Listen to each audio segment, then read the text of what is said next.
Hi, hello and welcome back to my channel viewers. I hope you guys are having a great day.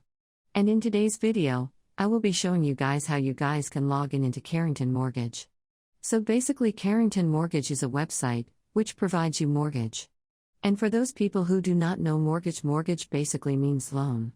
And there are various type of loans. And it depends on what type of loan you take. Now with that said, let me show you guys how we guys can log in into its account. And yeah, if you guys are new to our channel, then don't forget to hit that like and subscribe to our YouTube channel with notification on so you guys can get notified for a future video, and let's move on, shall we?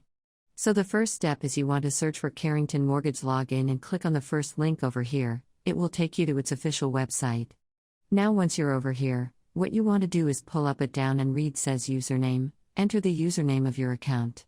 And where it says passport password, enter the password of your account over here like this. And then click on sign in, and you should be able to log in into your Carrington account. It's that simple. So hope you guys understand. And don't forget to hit the like and subscribe to our YouTube channel with notification on, and I will be seeing you guys in my next video. Bye bye until then everybody, and have a nice day.